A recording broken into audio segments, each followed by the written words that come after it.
¿Qué tal? Muy buenas y bienvenidas y bienvenidos a mi canal. Soy Viti y hoy voy a hablaros del caso de Natasha Kampusch, una niña cuya desaparición en 1998 conmocionó a la sociedad austríaca, dando lugar a una búsqueda sin precedentes. Natasha Marie Kampusch nació el 17 de febrero de 1998 en Viena, Austria. Es hija de Brigitte Schirny Kampusch y de Ludwig Koch. Su madre era modista y trabajaba cosiendo y arreglando vestidos para las mujeres del barrio. Su padre era panadero. Ambos se conocieron porque Brigitte le estaba haciendo unos arreglos de ropa a la madre de Ludwig. Tiene dos hermanas mayores por parte de madre, mucho más mayores que ella. Vivía en una urbanización de una zona industrial a las afueras del norte de Viena. Durante su infancia, a veces se sentía como si estuviera de más. Tuvo que ganarse su puesto en un mundo en el que los papeles estaban ya repartidos y aprender a superar las dificultades sola, puesto que su madre, que al haber sido madre joven había tenido que madurar a marchas forzadas, no dejaba lugar para los sentimentalismos. Era una mujer dura. Y así trataba a Natasha. A Brigitte no le gustaba la idea de relacionarse con los vecinos de la urbanización y se esforzaba porque Natasha mantuviese el mínimo contacto con ellos. Natasha había interiorizado de tal modo la actitud de rechazo de sus padres que para ella su urbanización pronto se convirtió en un mundo extraño. Prefería tumbarse sobre la cama de su cuarto y pasar horas meditando sobre su futuro muy lejos de allí, en lugar de relacionarse con los demás niños del barrio. Su abuela fue para ella uno de los principales puntos de referencia en aquella época. Con ella, Natasha se sentía como en casa y en buenas manos. Su abuela fue para ella la esencia de un hogar. Le gustaba acompañarla a recoger cerezas y grosellas. A su abuelo paterno nunca lo llegó a conocer, puesto que había fallecido poco antes de que ella naciera. Años más tarde, Natasha se distanció un poco de su abuela y ya no la frecuentaba tanto. Notó que comenzó una fase de su infancia en la que no encontraba su lugar en la vida, en la que ya no se sentía querida, convirtiéndose poco a poco en una persona insegura que dejó de confiar en su entorno más próximo. Tampoco disfrutó su etapa en el jardín de infancia, pues no se relacionaba bien con los otros niños ni con las cuidadoras, ya que era tímida, insegura y reservada, y no llevaba bien las normas del centro. Por entonces, sus padres se hicieron cargo de 2 tiendas de alimentación. Aunque era cariñoso, su padre pasaba bastantes horas en bares y cafeterías e ingería bastante alcohol. Solía pedir préstamos e hipotecas para comprarse coches caros y al final el banco le acabó embargando. Las discusiones en casa eran constantes, seguidas de intentos de reconciliación, y Natasha sentía que sus padres la dejaban de lado mientras los gritos entre ambos se sucedían. Sufrió tanto con esta situación que llegó a contraer una gastritis que duró varias semanas, así como enuresis nocturna. Un día, cuando Natasha contaba solo 5 años, su padre se marchó definitivamente de casa.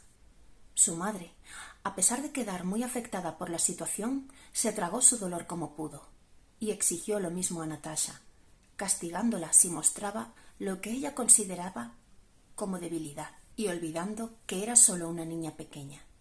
Con el tiempo, sus padres se enamoraron de otras personas. Natasha veía a su padre los fines de semana o cuando lo acompañaba a realizar los repartos de la panadería. Su ansiedad era tal que la compensaba con comida. Llegó a comer tanto que el año anterior a su secuestro pasó, según ella misma declaró, de ser una niña gordita a una auténtica gorda. Además, no le gustaba practicar deporte y los demás niños se burlaban de ella, lo cual derivaba en seguir ingiriendo comida. También consumía mucho contenido televisivo. Había tenido noticia de niñas a quienes habían secuestrado y con cuyas vidas habían terminado. Y Natasha pensaba, aliviada, que nadie la secuestraría a ella, ya que no era el prototipo de niña rubia y delicada que solían preferir los criminales. No podía imaginar hasta qué punto estaría equivocada. Unos días antes de los hechos, Natasha había ido a pasar unos días con su padre, a una casita que él había comprado en un pequeño pueblo de Hungría. Y el domingo habían ido a un balneario, Pero el hombre se lo tomó con bastante calma, dejando tarde en casa a Natasha, alrededor de las 9:30 de la noche, casi 2 horas y media después de la hora que había acordado con su ex. Natasha sabía que tendría bronca con su madre al llegar, y efectivamente, ésta se enfadó y tuvieron una discusión, a pesar de que la niña no había tenido nada que ver con la tardanza de su padre. Pero esa noche, madre e hija se fueron a la cama enfadadas la una con la otra. El día de los hechos, 2 de marzo de 1998, Natasha se levantó y se preparó para ir al colegio. Se puso su anorak rojo, cogió su mochila de dibujos y antes de bajar las escaleras para marcharse, recordó las palabras de su madre. No debes irte nunca enfadada. No sabemos si nos volveremos a ver. Pero recordó el enfado del día anterior y pensó, ¿qué va a pasar? Y se marchó. Caminaba deprimida por la calle Rembangweg en dirección al colegio, en la Brioche-Weg. Después giró por la Melangase. De pronto, su mirada se posó en una furgoneta blanca, estacionada en una zona de aparcamiento. Delante de la furgoneta había un hombre de pie. Era delgado, no muy alto, tal vez de 1,72 m de estatura, y miraba desorientado a su alrededor. Natasha sintió el impulso de cambiar de acera, pero pensó, ¿qué va a pasar? Y continuó con la ruta que se había marcado hasta el colegio. Cuando estaba a un par de metros de distancia, el hombre la miró a los ojos. Todo ocurrió muy deprisa. En el momento en el que pasaba con la mirada puesta en el suelo por delante de ese hombre, él la cogió por la cintura, la levantó por los aires y la metió por la puerta abierta de la furgoneta. No recuerda haber gritado, pero debió de resistirse, puesto que al día siguiente tenía un ojo morado. En el momento en que se cerró la puerta de la furgoneta a sus espaldas, Natasha fue consciente de que había sido secuestrada y de que su vida podía terminar. El secuestrador le ordenó que se sentara en el suelo en la parte trasera de la furgoneta y que no se moviera. Después saltó por encima de los asientos hasta la parte delantera y arrancó. Ella le preguntó qué número calzaba para intentar retener algún dato que pudiese llevar a su posible identificación, sin obtener respuesta alguna. De hecho, él le ordenó que se callase. Natasha habló nuevamente y le preguntó si iba a abusar de ella, pero él le contestó que nunca haría algo así, porque ella era demasiado joven. Él le repitió en varias ocasiones que la llevaría a un bosque para entregársela a otras personas. A Natasha le vinieron a la mente automáticamente las redes de contenido infantil, gráfico para adultos abusadores, y se convenció de que enseguida perdería la vida. Esa nueva amenaza de entregarla a otras personas le parecía peor que la realidad que estaba viviendo en ese momento. Al llegar a un bosque de pinos, el secuestrador fingió que los otros no habían venido y que lo habían dejado colgado. Tal vez se lo había inventado para atemorizarla, o quizá quería que Natasha se aliara con él frente a esos otros. Volvieron entonces a ponerse en marcha y la niña entendió que se estaban dirigiendo a las afueras, tomando después la carretera principal en dirección a Ganzendorf. El secuestrador le informó de que se dirigían a Strasshof. El vehículo se detuvo ante un garaje y el secuestrador cubrió a la niña con una manta y la envolvió con ella. La introdujo en una vivienda y, una vez dentro, le permitió un momento ir al baño. Intenté hacerme con una serie de detalles de la casa, memorizarlos, para poder contárselos luego a la policía. Por aquel entonces estaba segura de que la policía me iba a localizar y a liberar, y estaba convencida de que iba a tener un final feliz. Después la encerró en un zulo húmedo y oscuro de unos 5 por 5 metros cuadrados, que estaba casi vacío y con las paredes forradas de madera. En un rincón había un váter sin tapa, y en una pared un fregadero doble de acero inoxidable. La primera vez no vi nada porque estaba totalmente oscuro. No había luz, no había bombilla. La trajo después de unos minutos o media hora. Estaba muy desesperada y muy enfadada por no haber cruzado la calle o no haber ido al colegio con mi madre. Fue espantoso. Era impotencia, llorar de impotencia por no poder hacer nada para evitarlo. Allí había un ventilador y no soportaba el ruido constante que hacía. Me puso de los nervios, era espantoso. Me entró claustrofobia en ese cuarto tan pequeño y estrellé las botellas de agua mineral contra la pared y pegué con los puños contra la pared, quizá pensando que alguien me pudiese escuchar. Fue espantoso. El hombre le preparó una cama mientras le hablaba en tono suave y tranquilizador, diciéndole que no debía tener miedo, que si hacía lo que él le ordenaba, todo saldría bien. Ella intentó convencerle de que le dejara marchar, pero fue inútil. A continuación, él se fue, dejándola sola en el zulo. Natasha se acurrucó en el suelo y pensó en sus padres. Cuando el secuestrador regresó poco más tarde al sótano, Natasha, que no dejaba de ser una niña de 10 años, le pidió que se quedara con ella, que la arropase y le leyera un cuento, y él tomó parte en el juego. Sacó un libro de lectura de la mochila de la niña, la puso sobre el colchón, la arropó, se sentó en el suelo y se puso a leer. Al terminar de leer, la tapó, le dio un beso en la frente y se marchó, dejándole la luz encendida. Pero Natasha no pudo pegar ojo esa noche. Cuando su madre se dio cuenta de la desaparición y fue a interponer la correspondiente denuncia, la policía barajó la posibilidad de que Natasha pudiera estar vengándose de su madre por el enfado que tuvieron. A los 3 días de su desaparición se abandonó la búsqueda porque las autoridades consideraron que posiblemente la niña ya estaría fallecida. Una niña de 12 años que iba al mismo colegio que Natasha y que presenció el momento del secuestro relató a la policía que un hombre metió por la fuerza a una niña en una furgoneta blanca con matrícula de la letra G. Así que se determinó que probablemente el vehículo provendría de Ganzendorf.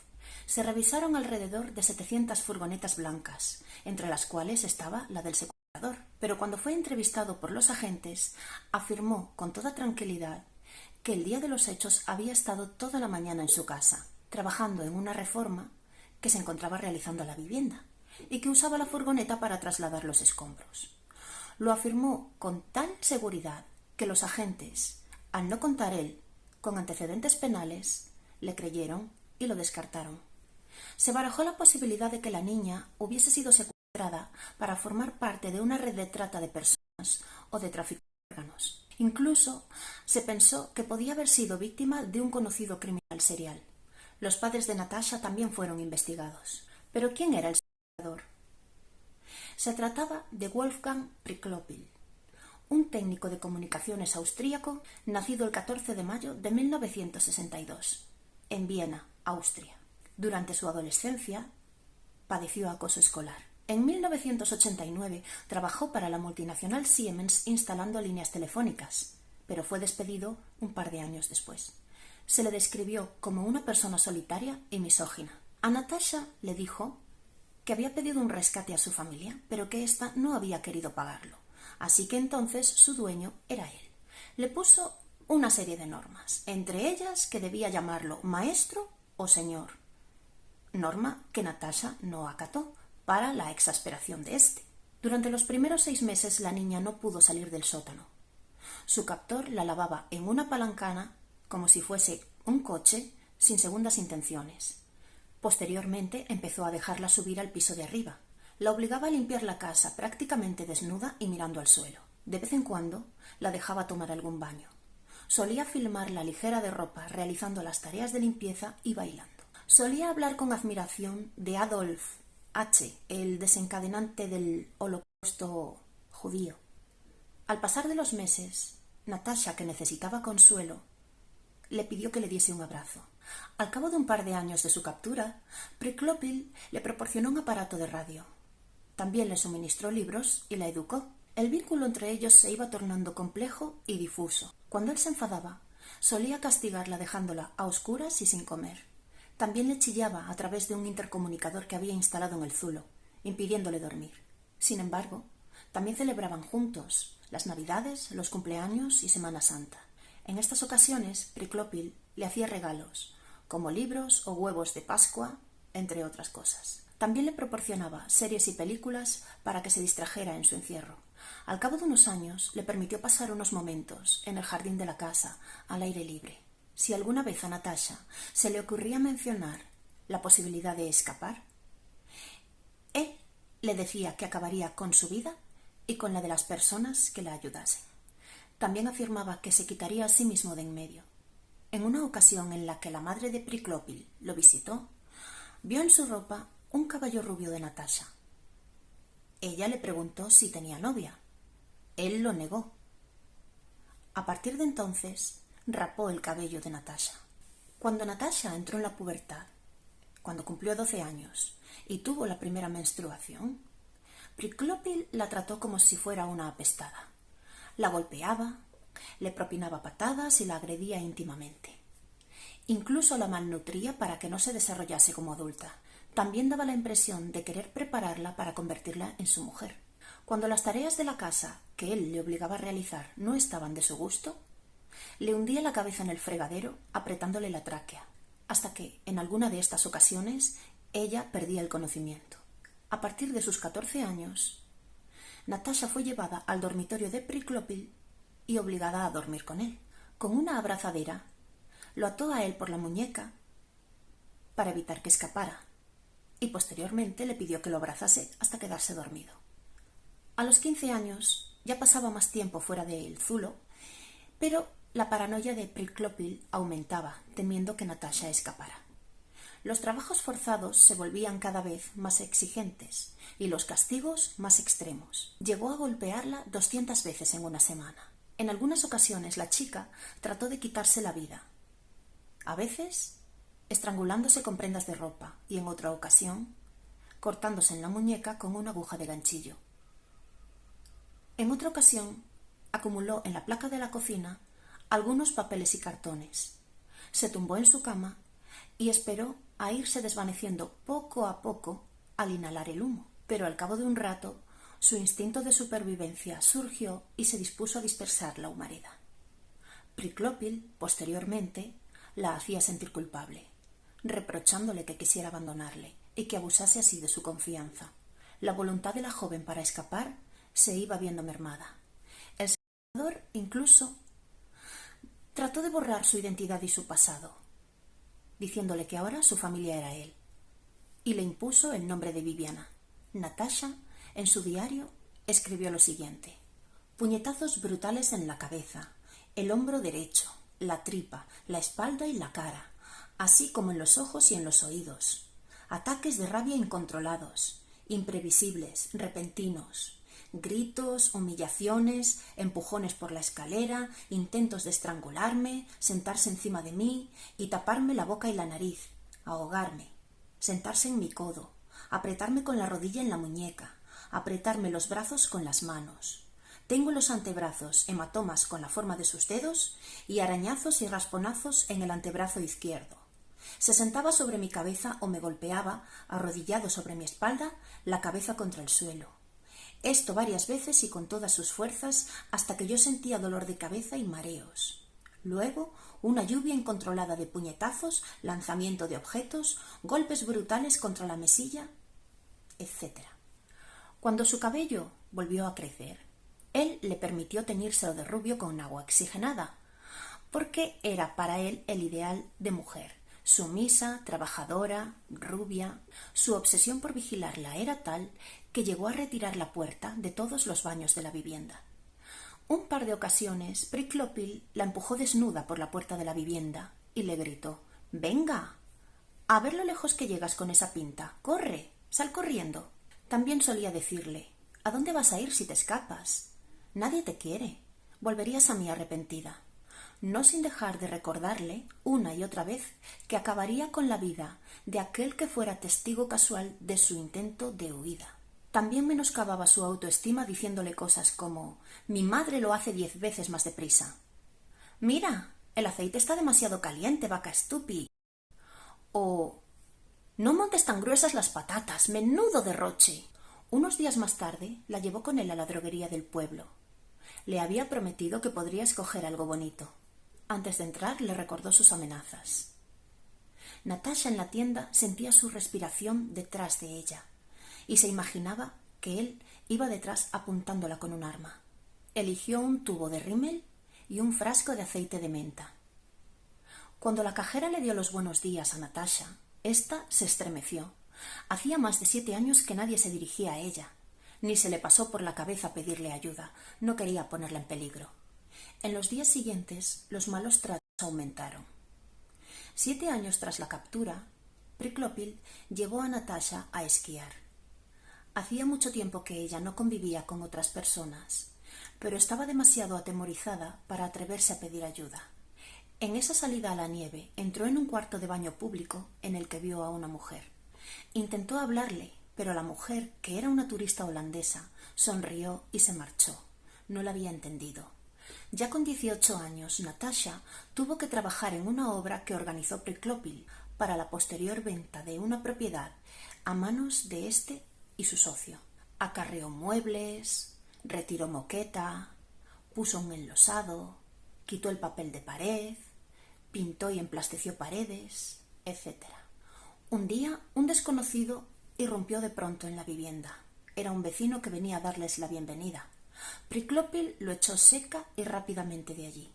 El 23 de agosto de 2006, el captor trajo la furgoneta, entregó a Natasha un aspirador y le dijo que aspirase el interior del vehículo. Estando la chica en plena faena, sonó el móvil de Priklopil. A causa del ruido del aspirador, él se alejó de la furgoneta en dirección a la piscina para oír mejor a su interlocutor. Natasha, en un primer momento, se quedó paralizada. Después soltó el aspirador y corrió hacia la puerta del jardín, que estaba abierta. Corrió sin volverse. Al cabo de un rato se encontró con 3 personas, un padre, un abuelo y un nieto. Aterrorizada, pidió que llamasen a la policía. La miraron sorprendidos y le dijeron que lo sentían, pero que no traían teléfono móvil. Y se marcharon.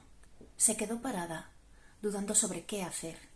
Saltó la valla de una casa y llamó al timbre. Nadie respondió. Siguió corriendo, saltando de jardín en jardín. Por fin vio a una mujer mayor a través de una ventana abierta de otra casa. Natasha llamó al marco de la ventana y le dijo: «Por favor, ayúdeme, llame a la policía, he sido víctima de un secuestro, llame a la policía». La mujer la miró con desconfianza y le recriminó el haber entrado en su jardín. Ya sin respiración, la chica contestó: «Por favor, llame a la policía de mi parte. Rápido, he sido víctima de un secuestro. Me llamo Natasha Kampusch. Por favor, llame a la policía de Viena. Dígales que se trata de un secuestro. Que vengan sin coches patrulla. Soy Natasha Kampusch». La mujer le reprochó que fuese precisamente su casa a la que había ido a pedir ayuda. Le dijo que esperase junto a la valla y que no pisase el césped. De verdad que yo alucino con algunas personas. Ella se quedó esperando junto a la valla, con el corazón palpitándole en el pecho. Sentía pánico de la reacción de Priklopil. Al cabo de un rato, vio por encima de las vallas de los jardines vecinos 2 coches patrulla que se acercaban con las luces azules encendidas. Los agentes ordenaron a Natasha que levantase las manos. Ella les explicó quién era. Se metió en uno de los coches patrulla y fue trasladada a la comisaría de West Quadrant. Allí los policías que se habían encargado de su caso la rodearon. La mayoría estaban convencidos de su identidad. Solo 1 o 2 querían esperar a las pruebas de ADN. Le contaron que la habían buscado durante mucho tiempo, que se habían creado comisiones especiales para encontrarla, que posteriormente fueron disueltas por otros. Le prestaron una chaqueta porque había empezado a tiritar. En una habitación anexa, una agente de policía le tomó declaración. Natasha estaba agobiada de ver a tanta gente. Como no quería ser la Natasha a la que todos tratasen como a una niña, pidió que no la tutearan. Le trajeron unos panecillos, pero se sentía demasiado inquieta para comer. Pronto se filtró la noticia de su autoliberación. Las autoridades habían registrado la casa de Priklopil, pero no habían encontrado a nadie y se encontraban buscándolo. Su madre llegó a la inspección de policía de Viena, seguida de sus hermanas, que se echaron a llorar al momento de abrazarla. Poco después llegó su padre, que buscó una cicatriz que Natasha tenía en la espalda y la encontró.